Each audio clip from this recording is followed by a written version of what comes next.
Hola, profe. Yo tengo una duda cuando querés explicar la distribución del ingreso ¿Sí? en caso estable e inestable. Eh, Eh, En, las- en- en el caso general o en el caso particular de la teoría marginalista, es decir, decime si querés vamos a... O hay dos gráficos en las slides, creo que es el caso particular. sea, este gráfico o el gráfico... Es exactamente. Ah, ok, ok. Ok, en ese Competencia sentido. vertical y cómo deben estar bien comportadas las curvas para que se cumplan. No me quedó claro y el video no se escucha bien, A se ver, corta mucho. sí, ok. Eh, la idea general es que para poder explicar los precios y la distribución como un fenómeno de oferta y demanda, y no solamente los precios, dada la distribución, como en en la teoría clásica, hay que tratar de entender por qué una caída de la variable distributiva considerada, por ejemplo el salario o la tasa de interés, barra tasa de ganancia, debería incentivar la demanda del factor cuyo precio cayó. Porque si no, no tiene mucho sentido decir que una caída del salario va a aumentar la demanda de trabajo. Eh,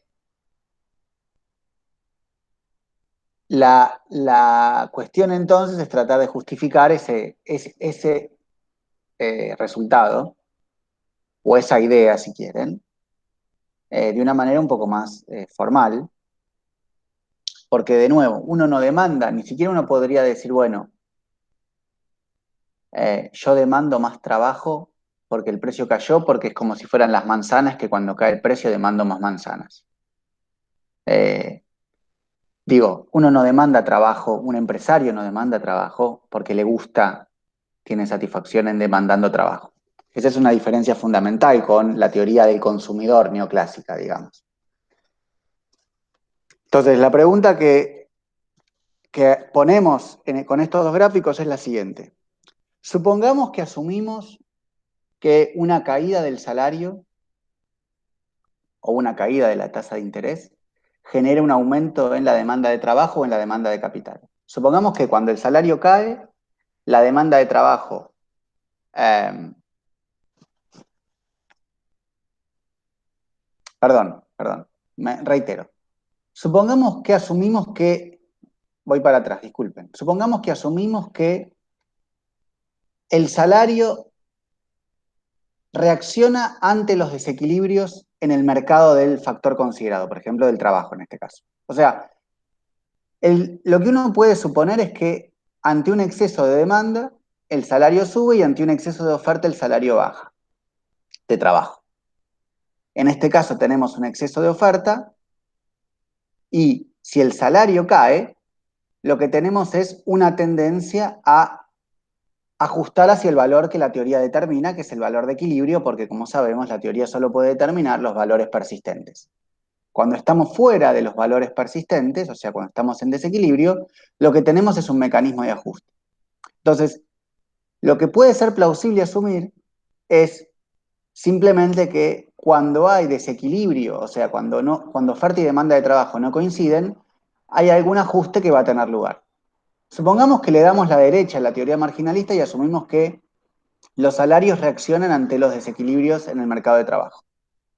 Bueno, lo que muestran estos dos gráficos es que a menos que tengamos una forma de las curvas de oferta y demanda particular, o sea, el de la izquierda, esos desequilibrios no van a generar mecanismos que tiendan a corregirse en el tiempo.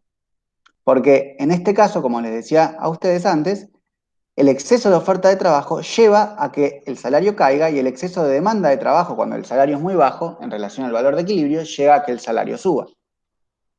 Y en ese caso, el equilibrio actúa como un atractor. Es decir, cualquier desajuste entre oferta y demanda tiende a corregirse.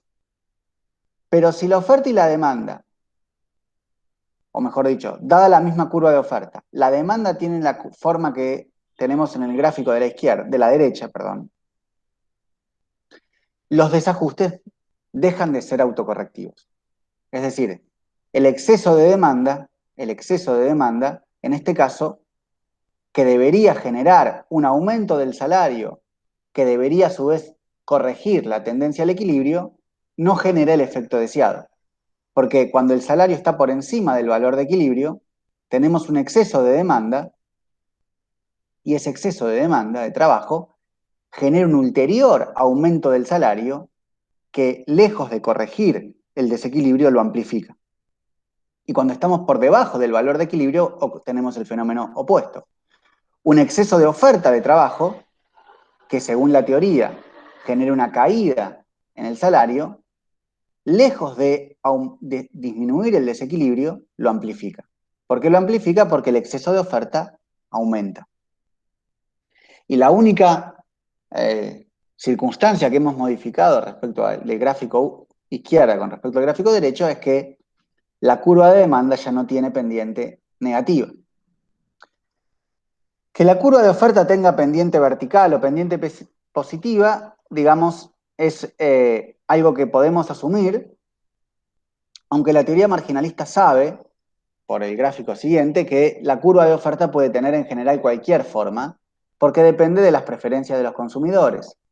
Entonces, puede tener pendiente positiva hasta un tramo, y después puede tener pendiente negativa de la curva de oferta, simplemente indicando que a mayor salario, el efecto ingreso compensa el efecto sustitución, y entonces yo tengo interés, ganando lo mismo puedo trabajar menos, porque el salario es más alto, pero si trabajo menos, compenso y entonces mi curva de oferta disminuye, porque gano lo mismo trabajando menos. Entonces, lo que la teoría marginalista tradicionalmente ha hecho es hacer reposar la plausibilidad de su tipo de ajuste en la curva de demanda. La curva de demanda tiene pendiente negativa y justifica el ajuste que estamos postulando, o tiene pendiente positiva y no lo justifica más.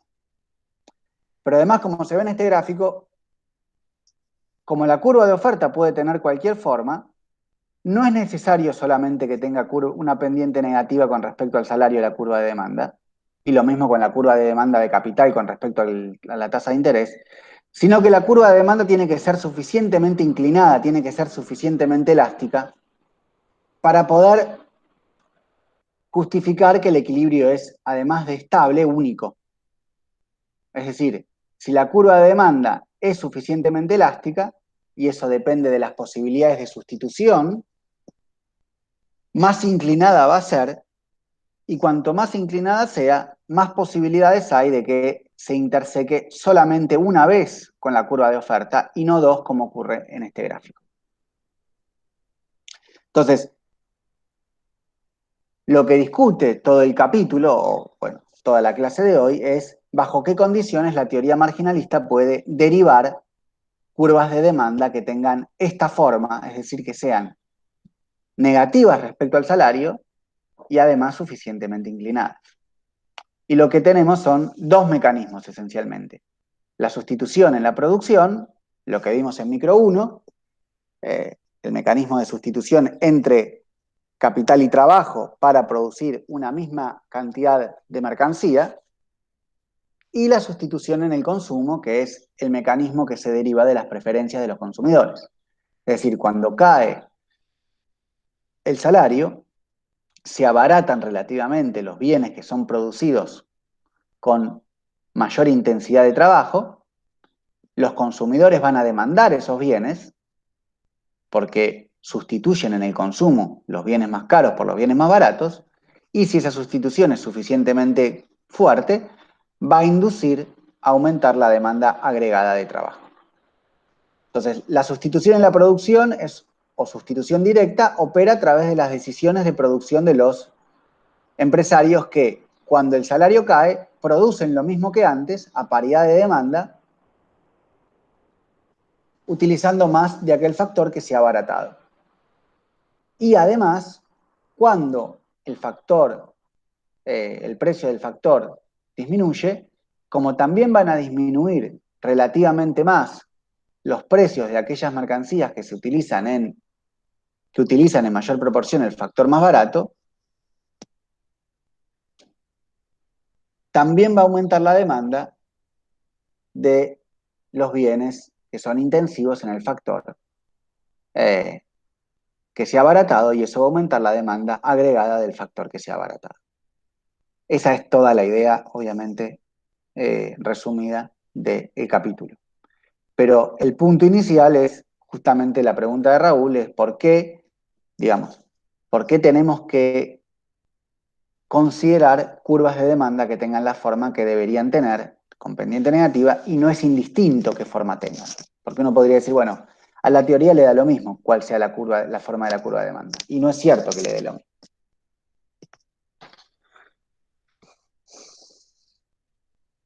¿Está claro ahora, Raúl, o querés que vuelva? Sí, perfecto, profe, ahora sí, me quedó claro. Gracias. Y otro punto, bibliografía de esta unidad no vi yo en el campus. ¿Cómo que no? ¿No está el texto de Petri? Teníamos el capítulo 2 en el enfoque del excedente, pero yo no encontré los capítulos, creo que son 3 y 4, ¿no? Los que corresponden a esta unidad. A esta unidad el capítulo 3 y el capítulo 7 y el capítulo 8. El capítulo 3, 6, 7 y 8, digamos. A esta clase de hoy el capítulo 3. Pero, a ver, voy a... Yo vi el 7 y el 8, el 3 no lo vi. Ah, bueno, ahora lo subo cuando terminamos la clase. Entonces, si no está, lo subo cuando terminamos la clase. Disculpas. Y no estaban las notas sobre teoría neoclásica tampoco para leer. No, tampoco. Entonces por ahí lo tengo escondido y no lo... Porque obviamente que yo el cuatrimestre pasado lo subí. A ver.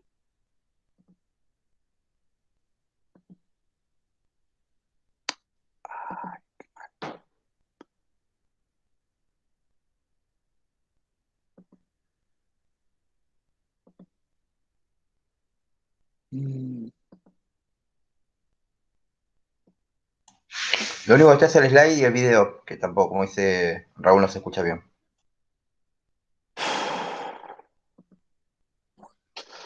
Bueno,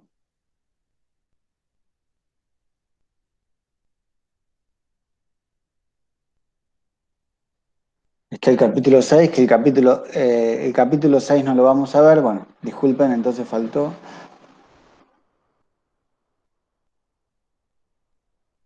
Ah, qué tarado, estaba justo, sí, perdón. Ah, disculpen.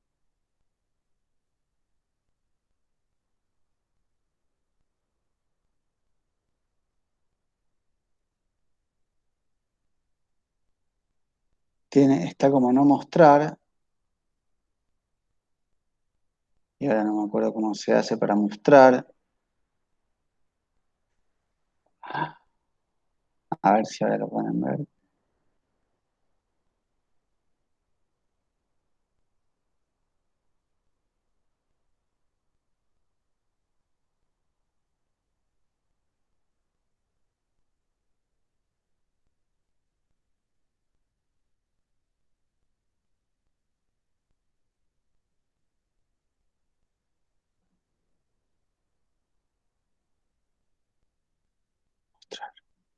Ahora lo pueden ver. Perdón, estaba calculado, estaba oculto, no sé por qué. Debo haber querido ocultar las clases, eh, y oculté todo. Disculpen. Bueno, ahora ya lo pueden ver. Ya pueden leer el capítulo 3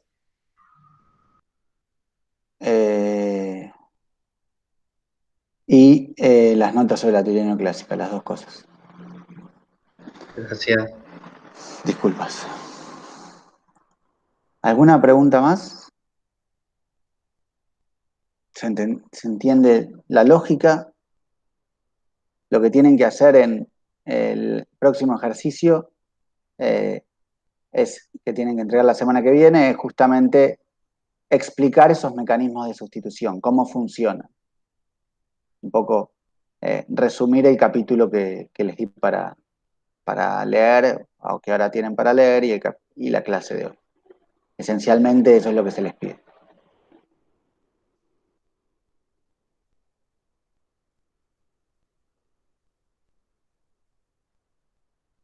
Después lo que hay es, lo digo brevemente, una vez derivadas las curvas de demanda de trabajo, lo que hay es algunas dificultades que puede tener la teoría marginalista en derivar curvas de demanda con pendiente negativa, que se deben al efecto ingreso y al efecto sustitución. Es decir, ¿qué pasa cuando los trabajadores, por ejemplo, consumen una alta proporción del bien cuyo precio es salario intensivo, o sea, trabajo intensivo? Si aumenta pongámosle, cae el salario. Y si cae el salario, los que consumen el bien trabajo intensivo son los trabajadores, ¿sí? Porque tenemos una distinta composición en la canasta de consumo.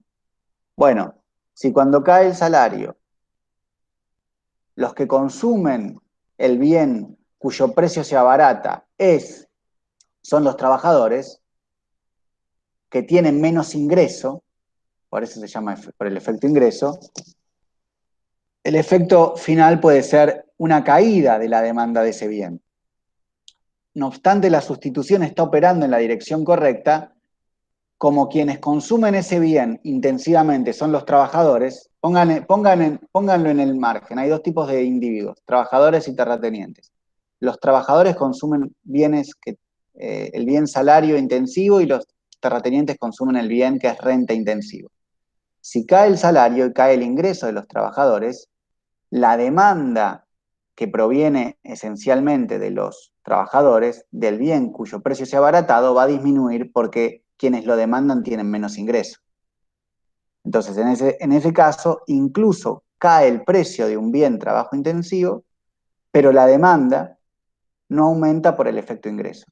Y en ese caso, entonces, la demanda de trabajo tampoco aumenta, porque va a aumentar la demanda cuyo precio aumenta, que es el bien renta intensivo, que es el que consumen los terratenientes, que son quienes vieron incrementado su ingreso. Porque recuerden que cuando disminuye el salario real, lo que aumenta es la renta. La relación negativa entre salario y renta en una economía como esta que estamos viendo, que no hay capital, se mantiene.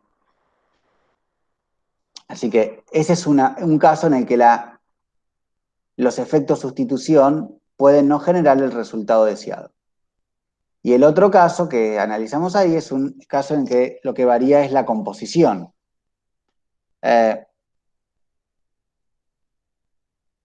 Que está dado por,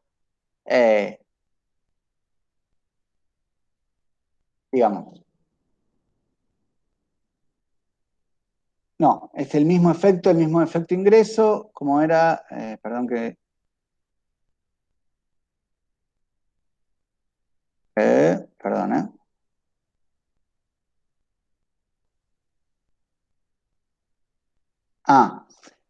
¿qué pasa cuando los gustos de los consumidores se modifican a medida que el ingreso varía?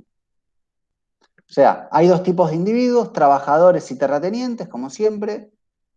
A medida que la relación entre salario y renta disminuye, el precio de la carne, que es el bien intensivo en tierra, aumenta en relación al bien que es trabajo intensivo, que es el trigo.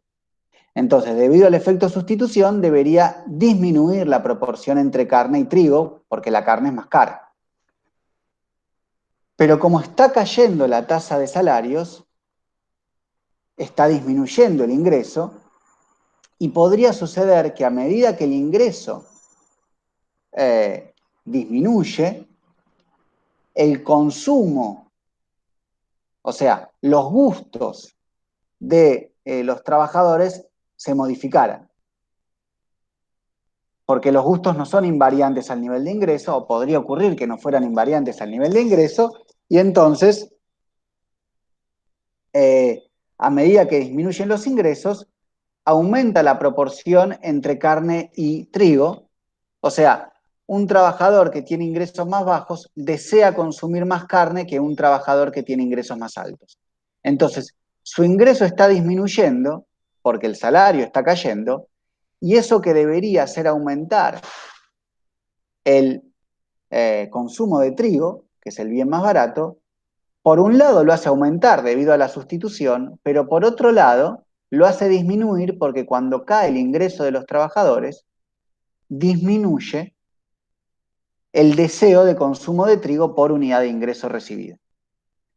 Y si el efecto segundo que acabo de describir es más fuerte que el efecto sustitución, bien puede ocurrir que la caída del salario induzca una mayor demanda de carne simplemente porque a menor nivel de ingreso los trabajadores consumen proporcionalmente más carne que cuando tienen un nivel de ingreso mayor. Obviamente que es un ejemplo, ¿cómo se dice? Inventado, acaso, digamos, entonces no tiene ninguna asidero, simplemente estoy diciendo, piensen en dos tipos de bienes, cualesquiera, porque uno piensa que la carne es un bien que cada vez se asemeja a un bien de lujo y que se consume cuando los ingresos son más altos, no más bajos. Pero la idea es esencialmente la misma. Se habla entonces de un término porcentual y no nominal.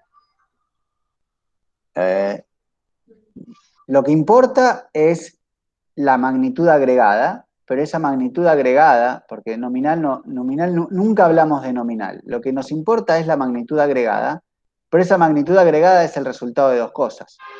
Pero con respecto al ingreso, con respecto el efecto ingreso, con respecto al consumo del bien, en cuanto a la producción del bien, o en cuanto al porcentaje del ingreso. Por eso digo, el consumo agregado es el resultado de dos factores: la escala de consumo y la proporción de consumo de cada bien por unidad de ingreso o por trabajador, como quieran medirlo. Entonces, lo que estamos diciendo es, a medida que disminuye el ingreso, la proporción de cada unidad de ingreso, de cada peso destinada al consumo de carne aumenta. Eso por un lado. O sea, si el trabajador tuviera un peso, por cada peso que tiene, el trabajador consume más pesos en carne cuando su ingreso es más bajo. Porque estamos suponiendo que es así porque cambian sus preferencias. Pero además el trabajador tiene menos ingreso que antes. Entonces, el efecto ingreso tiende a contraer el consumo de carne y el consumo de trigo. Porque el trabajador es más pobre, ¿está bien? Entonces, cayó su ingreso. Perfecto, sí, por eso. Va a poder consumir menos carne o menos trigo. Pero de cada peso que tiene, ahora consume más carne que antes. Entonces, bien puede ocurrir que el cambio en la composición compensa el cambio dado por la sustitución, que hace que, como el trigo es más barato, debería consumir más trigo. Entonces, esa es la idea. Es un caso un poco extraño, es un caso que está discutido en el libro de Petri, así que tienen para leerlo, yo lo saqué de ahí. Es un caso un poco extraño. El otro caso, en cambio, el que dije primero, es más plausible. Un caso en el que quienes consumen el bien cuyo precio cayó son quienes vieron caído su nivel de ingreso. Entonces, van a tender a consumir más de ese bien, la sociedad va a tender a consumir más de ese bien porque es más barato. Pero quienes más consumen de ese bien son los que tienen menos ingresos ahora. Entonces, la cantidad de ingreso agregado que se puede destinar al consumo de trigo es menor. Y no obstante, todos los trabajadores y terratenientes consumen una proporción mayor de su ingreso en trigo, quienes más lo hacen son los que vieron perjudicado su ingreso, en el caso que describí primero. En el segundo caso, son todos los trabajadores y terratenientes tienen los mismos gustos, pero a medida que los ingresos caen de los trabajadores, la proporción que destinan al consumo de carne es cada vez mayor. O sea, les gusta el bien que, podrían caer, porque, a ver, por ahí no es claro. El ingreso de los trabajadores se podría modificar independientemente de que cambien los precios relativos. Supongamos que el trabajador por algún motivo pasa de ganar 100 pesos a 50 pesos para el mismo nivel de precio relativo, ¿está bien? Lo que va a pasar es que ese trabajador va a consumir más carne porque tiene menos plata y no hay efecto sustitución porque el ingreso, porque los precios relativos no cambiaron. Ese trabajador va a consumir proporcionalmente más carne, pero va a poder consumir menos carne que antes, tal vez porque tiene un ingreso que es la mitad que antes. Esa es la idea que tienen que comparar. A paridad de precios relativos, con un ingreso más bajo, el trabajador consume más carne. Pero como en este caso, la razón por la que el trabajador es más pobre es que cayó el precio del bien o el salario, y eso hace caer el precio del bien salario, o sea, el trigo, hay dos efectos que se contraponen. El salario, la caída del salario hace más atractivo por el efecto sustitución consumir trigo, pero la caída del salario al repercutir en los trabajadores, en el ingreso de los trabajadores, hace más atractivo consumir carne. Eso es lo que... Hay dos efectos que están jugando en dirección contraria. Y si el efecto ingreso es más fuerte que el efecto sustitución, bueno, el efecto agregado será que la demanda de carne podría aumentar y no disminuir. Esa es la idea. En el límite, si yo tengo un ingreso muy alto, no consumo carne. Y si tengo un ingreso muy bajo, consumo todo carne. Cuando mi ingreso empieza a bajar, yo, porque cayó el precio del trigo, o sea, cayó el salario, bueno, voy a consumir más de aquel bien que es más barato, pero también voy a empezar a consumir más carne porque yo tengo preferencias tales que a medida que mi ingreso cae, la carne me gusta más. Esa es la idea.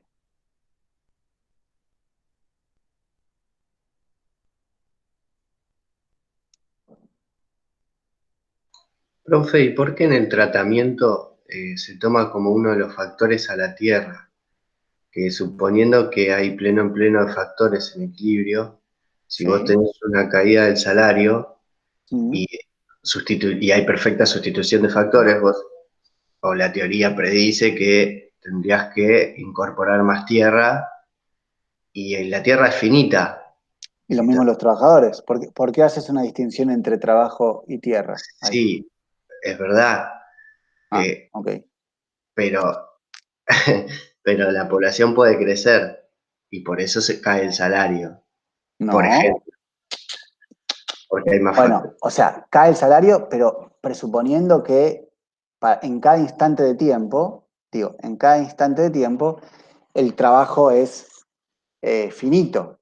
Es decir, es cierto que cuando aumenta la oferta de trabajo, el salario va a caer, pero la razón por la que el salario cae es porque la demanda de trabajo tiene pendiente negativa y la demanda de trabajo tiene pendiente negativa para un stock o una cantidad de trabajo dada. Lo que me estás diciendo es, bueno, la población puede crecer, ok, y la Tierra podría crecer, pero no crece. Porque lo que estamos asumiendo para este análisis es que tanto el trabajo como la Tierra son finitos. Después, si aumenta la oferta de trabajo, habrá un efecto sobre el salario, y si aumenta la oferta de tierra, habrá un efecto sobre la renta, que en realidad lo que importa es el cociente salario-renta siempre, porque lo que nos importa son los precios relativos. Pero el análisis es exactamente el mismo. La confusión, creo, de Raúl, tuya, es que vos estás pensando en la oferta y estos mecanismos operan sobre el lado de la demanda. Si cae el salario, los empresarios van a tender a demandar más trabajo por unidad de producto o más trabajo por unidad de capital o de tierra demandado. Eso no significa que todos puedan hacerlo y puede ser que el efecto final sea que el salario cae menos que lo que debería haber caído si hubieran podido satisfacer esa demanda plenamente, porque hay una presión a demandar más trabajo y si la oferta no puede responder, bueno, el salario no caerá tanto.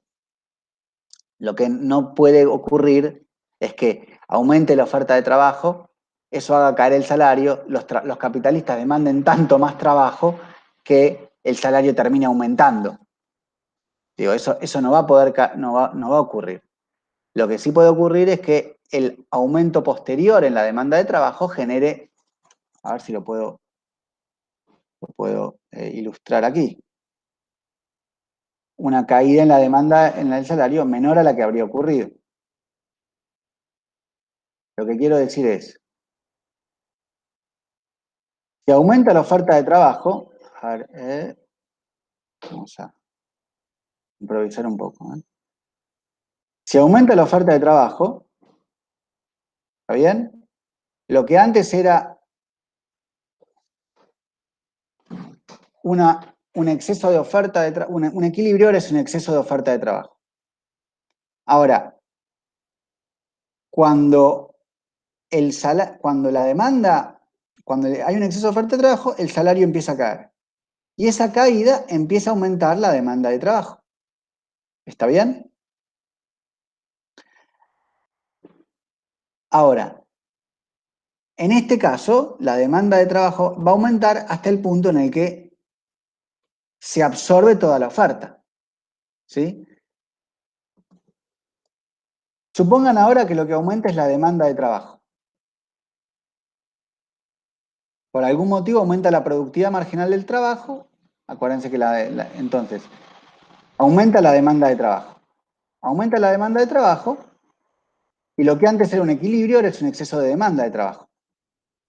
Bueno, ¿qué va a pasar? El salario va a subir y ese aumento en el salario va a generar una disminución en la demanda de trabajo respecto al salario original que va a tender a desplazar métodos productivos hasta que la oferta de trabajo pueda ser absorbida al nivel original, porque la oferta no cambió.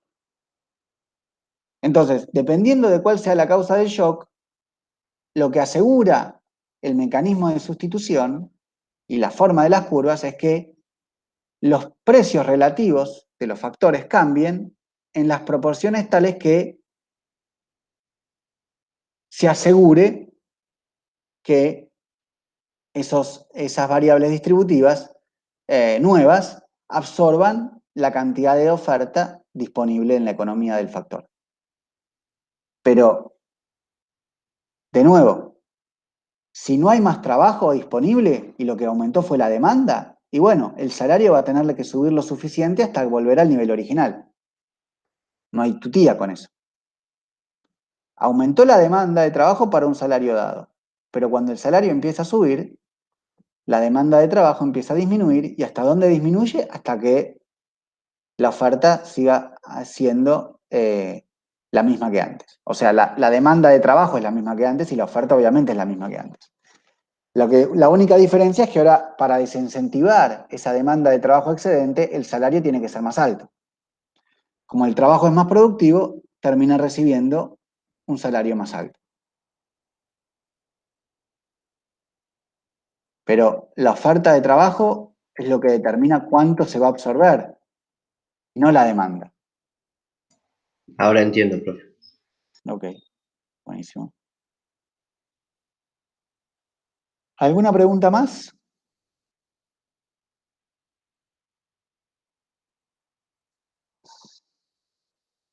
¿No?